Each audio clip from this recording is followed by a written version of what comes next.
여러분, 삶에 우리 고난을 겪거나 우리 삶에 어려움이 생겼을 때 가장 고통스럽고 괴로운 이유가 뭘까요? 고난과 어려움의 크기 때문일까요? 고난이 주는 아픔과 희생이 크기 때문일까 생각해 봅니다. 물론 어려움과 그 고난, 고통 자체가 주는 그 희생은, 아픔은 큽니다. 괴롭습니다.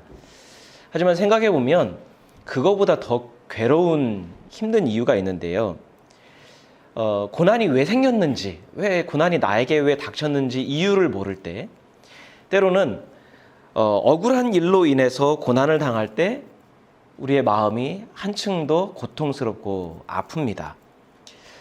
더 나아가면 이 고난이 언제 끝날지 예측이 되지 않을 때, 그리고 과연 이 어려움이 끝나기는 할까 의구심이 생길 때 그 고난의 크기는 더 크게 느껴지고 고통스럽게 느껴집니다. 만약에 우리가 당하는 고난이나 아픔이 언제 끝날지 정확한 시기를 안다면 좀 더 수월하지 않을까. 그리고 이 고난의 끝에 그 결과에 무엇이 주어지는지 미리 알 수 있다면 우리가 그 어려움을 겪고 인내하는데 한층 더 도움이 되고 수월할지도 모릅니다. 적절한 예일지는 모르겠지만 제가 군 생활을 시작하면서 그 26개월의 군 생활 첫날부터 군인 수첩에 날짜를 이렇게 표시했습니다. 얼마 전에 이렇게 제가 옛날 물건을 정리하다가 그 수첩이 그냥 그대로 있더라고요. 그러니까 첫날부터 날짜 하나 XX 해가면서 790일을 셌던 기억이 있습니다. 제 기질상 어디에 이렇게 구속받는 거, 이게 얽매여 있는 걸 별로 좋아하지 않고 힘들어합니다. 근데 군대는 그 울타리만 밖으로 한 발자국만 나가도 탈영이 되니까 얼마나 답답했는지 몰라요. 그런데 제대 날짜가 언제인지 정확하게 정해져 있으니까 하루하루 날짜를 줄여가면서 X표 쳐가면서 제대 날짜는 올 거야라는 그 희망으로 군 생활을 견뎠던 그 기억이 떠올랐습니다. 만약에 날짜가 언제인지 몰랐다면, 아니면 제대 날짜가 정해져 있지 않다면 하루하루가 너무 막막하지 않았을까, 그런 생각을 해봐요. 고난도 끝나는 날짜, 언제쯤 마무리될 날짜를 알면 좀 더 수월하고 도움이 되지 않을까라는 생각을 합니다. 이 고난이 더 고통스러운 이유가 뭘까요? 내가 겪는 이 고난이 고난으로만 끝날고, 그리고 희생으로만 끝날 것 같은 그 막막함, 두려움이 이걸 더 크게 만듭니다. 언제 끝날지 모르니까, 결과를 알 수 없으니까 이 고난이 길어지기 시작하면 어떻게 해요? 두려워하고 주저앉고 좌절하고 포기하는 경우들이 생기게 되는 거죠. 초기 교회 성도들도 마찬가지가 아니었을까 생각해 봅니다. 하나님을 믿고 예수님을 따라 살게 되면, 그 가르침을 따라 살게 되면 당연히 고난이 올 줄 미리 알았을 겁니다. 그 당시에는 우리와 상황이 다르기 때문에 예수의 가르침을 믿고 예수의 신앙을 받아들이는 순간에 고난과 어려움이 당하는 것은 그들은 미리 알고 있었고, 알면서도 그 신앙을 받아들였을 거예요. 그렇기 때문에 초기의 고난과 핍박은 잘 견뎠을 겁니다. 그러면서 그래, 조금만 견디면, 조금만 지나면 나아질 거야, 하나님의 은혜가 임할 거야, 그러면서 우상 숭배에 굴하지 않고 경제적 풍요로 유혹하는 그 현실에도 타협하지 않고 신실한 믿음을 그래도 잘 지켜나갔을 겁니다. 부정한 성공이나 불의하고 불법을 자행하는 이들과는 다른 구별된 삶을 살려고 노력했을 거예요. 그런데 고난의 시간이 길어지고 핍박과 희생이 계속되면서 점점 언제 끝날지, 그리고 과연 끝나기는 할지 두려움이 생겼을 겁니다. 마음이 흔들렸을 거예요. 그리고 밖으로는 불의한 사람들이 세상을 주관하고 있고요. 오히려 우상 숭배하는 자들이 승승장구하는 모습을 보면서 믿음을 가진 나의 삶과 비교하면서 내 자신이 너무 초라해지는. 근데 내가 초라해진다는 건 뭐예요? 내가 갖고 있는 믿음도 초라해지는, 부질없어지는 그런 느낌이 드는 것이죠. 사람이라면 누구나 여유 있고 풍족하고 편안한 삶을 추구하고 싶어 합니다. 동경합니다. 성도들은 신실한 믿음과 의로운 삶을 위해서 이런 욕망을 절제하는 거죠. 옳지 않다면, 그리고 의롭지 않다면, 하나님 뜻이 아니라면, 그러면서 예수님의 뒤를 따르려고 노력을 합니다. 하지만 불의한 이들의 핍박이 계속되고요. 정당하지 못한 방법으로 성공하고 승승장구하는 사람들을 보고 있노라면 보람이 느껴지지 않는 거죠.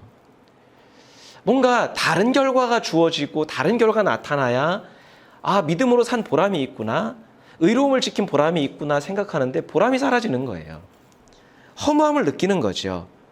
그러면서 하나님은 왜 불의한 사람들을 방치하시는가? 왜 정당하지 못한 방법으로 하는 사람들을 심판하지 않으시는가? 왜 신실하고 의로운 사람들의 삶을 돕지 않으시는가? 의문이 들고 원망하는 마음이 들게 되죠. 근데 우리가 계속 살펴보지만 이에 대한 대답을 계시록이 하고 있는 거죠. 계시록은 우리로 하여금 우리가 현재 느끼지는 못하지만, 우리가 현재 우리의 지각으로 깨닫지는 못하지만 하나님은 여전히 세상을 주관하고 계시고 다스리시고, 그리고 하나님의 뜻대로 세상을 바꾸어 가시기 위해서 여전히 일하고 계시다는 사실을 가르쳐주고 계시는 거예요. 그래서 우리가 보고 싶은 대로, 생각하고 싶은 대로, 우리의 잣대로 우리 삶이나 세상을 해석하지 않고 신앙의 눈으로 삶을 바르게 해석하도록, 보이지 않는 부분도 볼 수 있도록 신실하고 의로운 삶을 위로하고 격려하시는 말씀이 바로 계시록의 말씀인 거죠. 우리가 지난 시간에 살펴봤지만 계시록 4장에 보면 요한이 성령에 사로잡힙니다. 성령에 사로잡힌 요한은 하늘의 음성을 듣고 하늘 보좌에 대한 환상을 봐요. 요한이 경험한 환상과 음성은 어떤 걸 가르쳐줘요? 성도들이 겪고 있는 지금 어려움, 고통, 고난, 이 보이는 현실이 전부가 아니다. 보이지 않는 세상이 있다. 하나님의 영광이 여전히 존재하고 하나님께서 여전히 성도들을 돌보고 계시고 인도하신다는 사실을 깨닫게 해주시는 거예요. 그리고 주님의 때가 반드시 있다. 그러면 우리가 지난 시간에 살펴봤듯이 성령에 사로잡히게 되면, 성령을 체험하게 되면 환상과 신비 체험을 한다라고 가르쳐주는 것이었나요? 아니죠. 하나님께서 요한에게 하늘과 땅이 연결되어 있는 하늘의 영광을 보여주신 이유가 뭐였죠? 하늘과 땅이 여전히 연결되어 있는 것처럼 하나님의 그 은혜가 여전히 이 땅 가운데 우리의 삶에 유효하다라는 것을 가르쳐 주시기 위해서, 고통이 너무 크기 때문에 하늘의 영광이 보이지 않았던 요한에게 하늘의 영광은 여전히 존재하고 있는데 내가 바라보는 시각이 현실의 고통에만 머물러 있으니까 하나님의 손길이 보이지 않는다고 가르쳐 주시는 거였어요.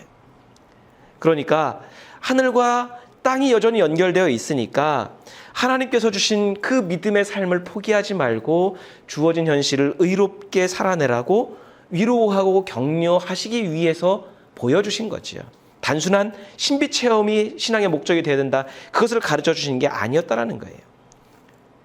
네가 비록 지금은 땅에 살고 있지만, 현실은 땅에 많이 얽매여 있지만, 땅의 현실에 얽매여서 불의와 탐욕의 마음을 두거나 빼앗기거나 그걸 따르지 말고 지금까지 걸어왔던 것처럼, 지금까지 그 믿음을 지켰던 것처럼 신실하고 의로운 길을 계속 걸어가라. 그 길을 걷다 보면 주님의 때가 이를 것이고 주님의 은혜가 임할 것이다 라고 가르쳐 주시는, 결국에는 요한에게 그 체험은 하나님의 은혜였다라고 하는 거죠. 그리고 지금도 여전히 믿음의 길을 지키려고 하고 욕망과 자신의 어떤 욕심을 따르기보다는, 그 욕심 때문에 불의한 것에 타협하기보다는 하나님 말씀을 지키려고 하는 성도들을 위로하시는 말씀이 바로 계시록 4장의 말씀이었다는 거죠. 그렇기 때문에 이러한 믿음의 삶을 살기 위해서 필요한 게 있다면 뭐예요? 우리의 삶을 바라보는 관점이 바뀌어야 된다고 말씀하고 있는 거죠. 땅만 보지 말고 하늘과 땅을 같이 보는 지혜.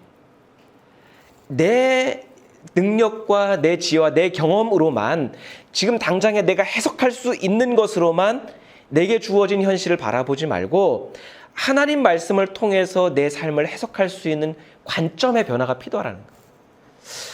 여러분, 세상을 바라보는 관점, 우리 주변에서 일어나고 있는 내가 겪는 사건들에 대한 그걸 해석하는 관점이 바뀌어야 우리 믿음을 지킬 수 있는 거죠. 여러분, 성도와 불신자들의 결정적인 차이가 뭐예요? 우리는 늘 이야기하죠. 믿음입니다. 그럼 믿음이 뭐예요? 믿음은 결국에는 삶을 해석하는 바라보는 관점이 다르다는 거예요. 믿음이 없는 사람은 내가 가진 자원으로만 삶을 해석합니다. 내가 가진 능력으로만 삶을 해석합니다. 보이는 현실로만 삶을 해석합니다. 근데 믿음을 가진 성도는 어떤 걸로 삶을 해석해요? 믿음으로, 하나님 말씀으로, 하나님의 때로, 하나님의 약속으로 내 삶을 대입해서 사건을 바라보고 내 삶의 어떤 역사를 바라보는 거죠. 그렇기 때문에 불의한 일에도 견딜 수 있는 것이고 공평하지 못한 상황에서도 인내할 수 있는 건 뭐예요? 관점이 다른 거예요. 그 관점을 우리식으로 이야기하면 믿음이에요, 그게. 사람은 보이는 것에만 집착하고 얽매입니다. 당장의 것밖에 보지 못한 연약함이 있습니다. 하지만 계시록 4장에서 가르쳐준 건 뭐예요? 하늘 그 보좌에 대한 환상은 보이지 않는 하나님의 다스림이 우리 삶과 동행하신다라는 걸 깨닫게 해주는 거예요. 당장에는 불의한 이들이 득세하는 것처럼 보이고 정당하지 못한 사람들의 세계가 영원할 것 같지만 반드시 하나님의 때가 있다. 하나님은 그 때를 만들어 가신다. 하나님의 심판이 있다는 걸 가르쳐 주시는 거죠. 그게 우리에게 위로가 되고 오늘 하루도 신실하게 살 수 있는 힘이 되는 거예요. 이어서 계시록 오늘 5장의 말씀에서 우리로 하여금 가르쳐 주는 건 뭐냐면, 그러면 어떤 신앙의 관점이 바른 것이냐, 관점이 바뀌어야 되는데 어떤 것이 바른 관점이냐, 어떤 것이 신실한 믿음이냐는 것을 가르쳐 주시는 거예요. 우리 5장 1절 말씀입니다. 나는 또 그 보좌에 앉아 계신 분이 오른손에 두루마리 하나를 들고 계신 것을 보았습니다. 그 두루마리는 안팎으로 글이 적혀 있고 7인을 찍어 봉하여 놓은 것이었습니다. 하늘 보좌의 영광 이후에 요한은 이어서 또 하나의 환상을 보는데요. 보좌에 앉아 계신 분이 두루마리를 하나 들고 계세요. 근데 그 두루마리는 안팎으로 글이 적혀 있는데 글을 읽으려면 이 두루마리를 펴야 돼요. 근데 그 두루마리가 어떻게 돼 있어요? 7인으로 봉인되어 있다라는 거예요.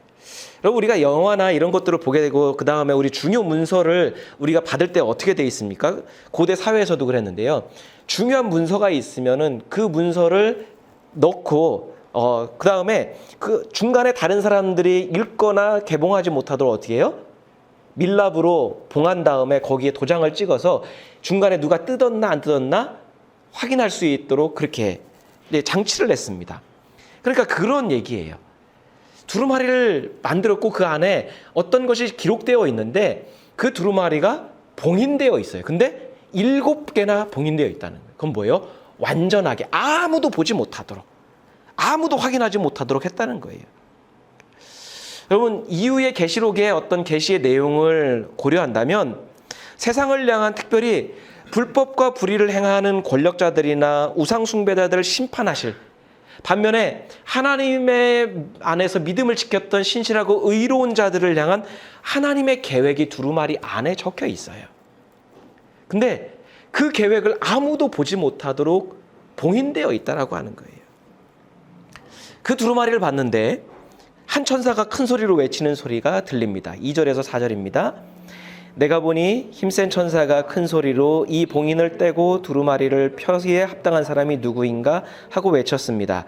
그러나 두루마리를 펴거나 그것을 볼 수 있는 이는 하늘에도 없고 땅 위에도 없고 땅 아래에도 없었습니다. 이 두루마리를 펴거나 볼 자격이 있는 이가 하나도 보이지 않으므로 나는 슬피 울었습니다. 여러분, 천사가 알려준 건 뭐냐면, 천사가 뭐라고 질문하냐면 이 봉인을 떼서 읽을 만한 자격과 능력을 갖춘 사람이 누구인가? 질문을 하는 거예요. 근데 왜 그러냐면 이것이 봉인되어 있는 상태에서는 하나님의 뜻을 알 수 없어요. 하나님의 계획을 알 수 없습니다. 하나님의 역사를 알 수 없어요. 그러면 하나님의 역사를 알지 못하고 모든 것이 봉인되어 있다면 어때요? 답답한 현실만 보이는 거예요. 불의한 자들이 득세하는 현실만 보이는 거예요. 하나님의 계획과 하나님 말씀과 뜻을 알 수 없다면 아무것도 보이지 않고 지금 당장에 있는 이것이 전부인 것처럼 보이는 거예요. 그러니까 두루마리를 펴서 읽는다라는 건 어떤 의미예요? 두루마리를 펴서 읽는 순간에 하나님의 뜻과 계획을 알게 되고 관점이 바뀌게 되겠죠. 하나님이 이런 계획을 갖고 계시다면 나의 고난에도 의미가 있는 것이고 세상에 지금 벌어지고 있는 이 모든 것도 다 이유가 있는 거예요. 절차가 있는 거예요. 그걸 안다면 이 고난을 겪는데 그리고 믿음을 지키는데 많이 도움이 될 거예요. 아, 결국에는 이렇게 될 거야. 결국에는 이렇게 하나님께서 역사하실 거야. 안다면 믿음을 지키는데 한층 더 도움이 될 거예요. 근데 현실은 어때요? 하늘에도 땅에도 두루마리를 펼 수 있는 사람도 그것을 읽을 사람도 자격을 갖춘 사람이 아무도 없다는 거예요. 봉인된 두루마리는 그것을 보낸 자격이 있는 사람만 봉인할 수 있는데 자격을 갖춘 사람이 없다는 거예요. 그러니까 요한이 생각할 때 그 환상을 통해서 봤을 때 뭐 어떤 걸 느꼈을까요? 아, 우리 나의 현실이 이렇게 답답하고 교회와 성도의 현실이 답답한 이유가 뭐예요? 하나님의 역사가 감춰져 있으니까. 그러니까 사람들에게는, 성도들에게는 이 답답하고 불의한 사람들이 판치는 이 현실만 보이니까 너무 막막한 거예요. 괴로운 거예요. 소망이 보이지 않는 거예요. 아, 믿음과 의로움은 아무 부질이 없는 것이고 결국에는 불법과 불의를 행한 자들이 승리하는구나. 답답한 현실만 보이니까 그 암울하고 답답한 마음이 느껴지니까 요한이 슬피 우는 거죠. 아, 우리에게는 소망이 없는 것인가. 하나님의 계획을 알아야 뭔가 관점이 변하고 나의 마음이 좀 뭔가 소망이 생길 텐데 자격을 갖춘 사람이 없다 보니까 닫혀진 하나님의 역사 속에서 현실만 바라볼 때는 아무 소망이 없는 거죠. 하나님의 역사를 알 수 없다면 성도들은 고난과 불평등이 판치는 세상을 답답하게만 살 수밖에 없는 거예요. 그건 끔찍한 일이고 절망적인 일이지요. 좌절할 수밖에 없는 거죠. 낭망하는 거지요. 그런데 장로들 가운데 하나가 와서 두루마리의 봉인을 뗄 자격이 있는 분이 있다라고 가르쳐 줍니다. 우리 5절 말씀입니다. 그런데 장로들 가운데서 하나가 나에게 울지 마십시오. 유다 지파에서 난 사자 곧 다윗의 뿌리가 승리하였으니 그가 이 7 봉인을 떼고 이 두루마리를 펼 수 있습니다 하고 말하였습니다. 요한을 위로해요. 그러면서 성도들이 더 이상 슬퍼하지 않을 이유가 있다라고 이야기를 해요. 그건 뭐냐면 이 두루마리를 뗄 자격이 있는 분이 한 분 있다. 하나님의 역사가 더 이상 숨겨지지 않을 것이다 라고 말하는 거예요. 창세기 49장에 보면 유다 지파는 사자의 비유가 되었습니다. 그거를 이야기하는 거예요. 유다 지파에서 난 사자 곧 다윗의 뿌리가 승리한다. 유대인들은 다윗의 뿌리에서 이 세상을 구원할 메시아가 나올 것이라고 믿었습니다.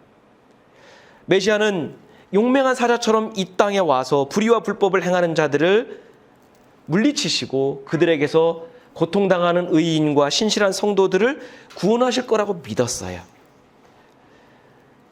그것이 구약의 유다 지파들이, 유대인들이 믿음을 지킬 수 있었던, 신앙을 지킬 수 있던 원동력이 되었습니다. 메시아가 승리하는 순간에 성도들은 더 이상 슬퍼할 이유가 없죠. 그런데 장로는 뭘 가르쳐줘요? 이미 그 일이 이루어졌다. 메시아가 승리했다라고 가르쳐줍니다. 불의와 불법에 맞서 저항하고 싸워서 이겼다라고 가르쳐줘요. 어떤 게 승리이고 어떤 게 하나님의 뜻이 이루어진 것일까? 메시아는 어떤 방법으로 승리했는지 이렇게 가르쳐줍니다. 우리 말씀입니다. 나는 또 보좌와 내 생물과 장로들 가운데 어린 양이 하나 서 있는 것을 보았는데 그 어린 양은 죽임을 당한 것과 같았습니다. 그에게는 뿔 7과 눈 7이 있었는데 그 눈들은 온 땅에 보내심을 받은 하나님의 7 영이십니다. 여러분, 우리가 생각할 때 세상을 구원할 만한, 불의와 불법의 판치는 그 세상을 구원할 만한 메시아, 구원자라고 하면 우리 기준에 어때요? 그만한 힘도 있어야 되고 그만한 권세도 있어야 되고 그만한 능력도 있어야 됩니다. 그 당시에 요한의 어떤 때를 봤을 때는 로마 황제보다 더 강력한 권세를 가지고 있어야 돼요. 그래야 더 강력한 권세로 무너뜨리고 구원할 수 있는 거예요. 하지만 요한이 본 메시지는 의외의 모습이에요.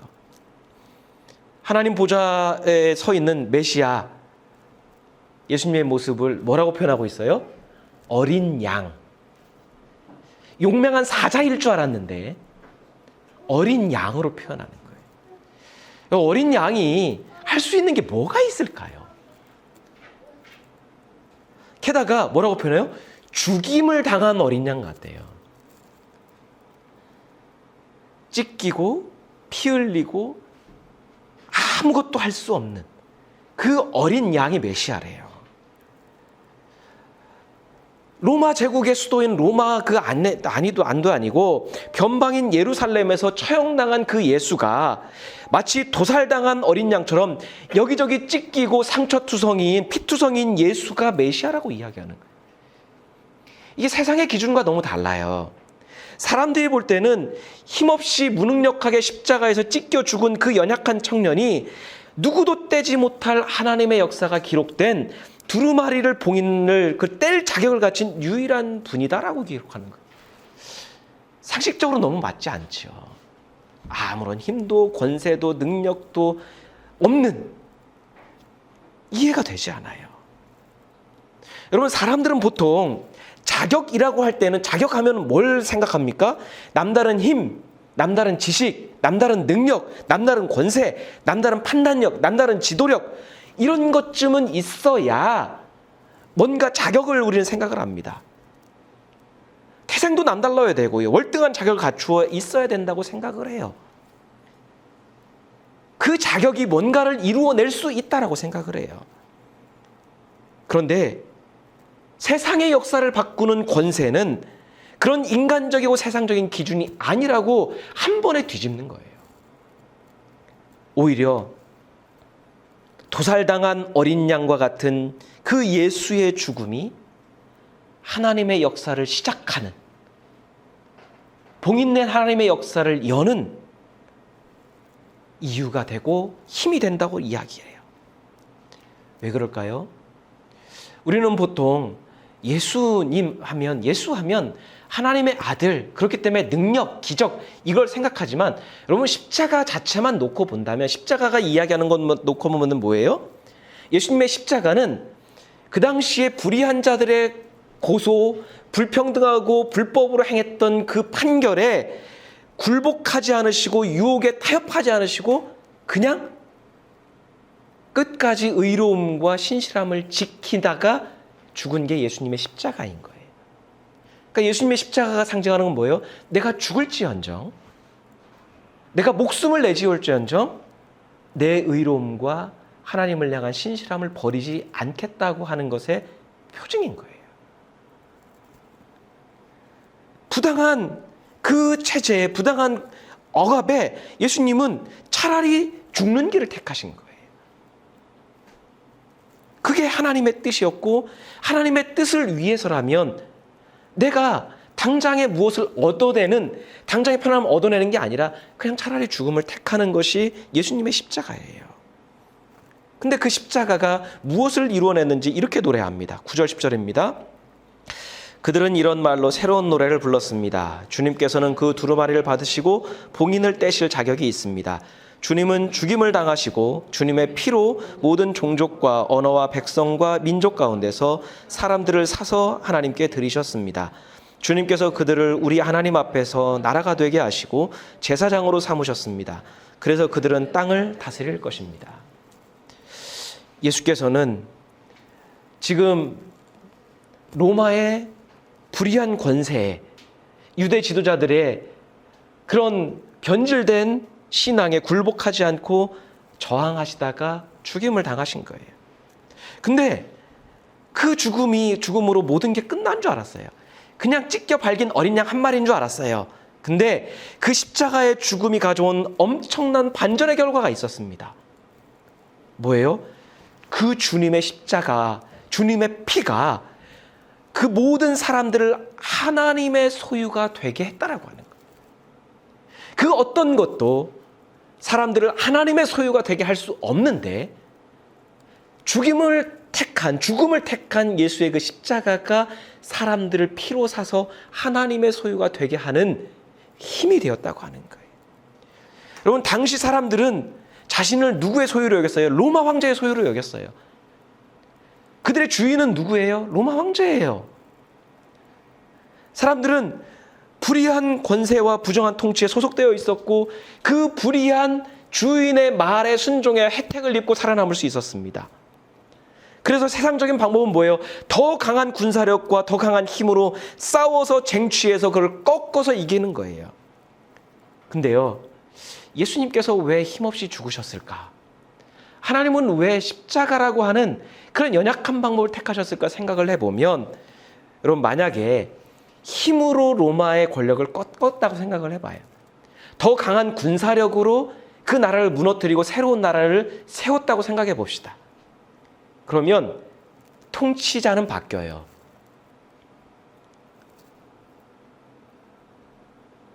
뭔가 변화된 것 같아요. 근데 힘으로 힘을 제압한 세상은요, 또 다른 권력이 나타납니다. 또 다른 불의와 불법이, 왜요? 그 권력을, 그 힘을 유지하기 위해서는 누군가는 희생해야 되는 것이고, 그리고 누군가는 힘을 소유해야 되는 것이고, 힘이 집중이 되어야 되기 때문이에요. 그러면 권력자들은 바뀌어서 이들은 좋을지 모르겠지만 여전히 힘없이 살아가는 연약한 자들과 고통당하는 자들과 이롭게 살아가는 자들에게는 세상이 바뀐 게 아니에요, 사실은. 바뀐 것처럼 보이지만 바뀌지 않는 거예요. 그러니까 예수께서는 무엇을 보여주고 싶으신 거예요? 세상을 근본적으로 바꾸는 게 뭐냐? 힘으로 제압하는 게 아니다. 군사력이 아니다. 어떤 능력과 조건이 아니라고 가르치는 거예요. 불의와 불법에도 타협하지 않는 모습, 신실함을 지키기 위해서 차라리 죽음을 택하는 모습, 그것이 하나님이 사용하는 방법이고 그것이 진정으로 승리하는 것이라는 것을 가르쳐 주시는 거예요. 하나님 나라는 부요하고 넉넉한 환경을 만드는 것도 아니고 강한 힘과 권력을 가진 통치로 이어지는 게 아니에요. 하나님 나라는 뭐예요? 진리가 통하고 의롭고 신실한 사람이 인정받고 섬김과 사랑이 동경을 받는, 칭송을 받는, 즉 하나님의 성품과 뜻이 이루어지고 보편적이 되어가는 곳, 그것이 하나님 나라인 거죠.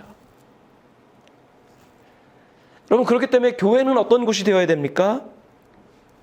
이 말씀에서 가르쳐주는 것처럼 모든 사람이 하나님 앞에 제사장으로 예배하는 곳이 되어야 돼요.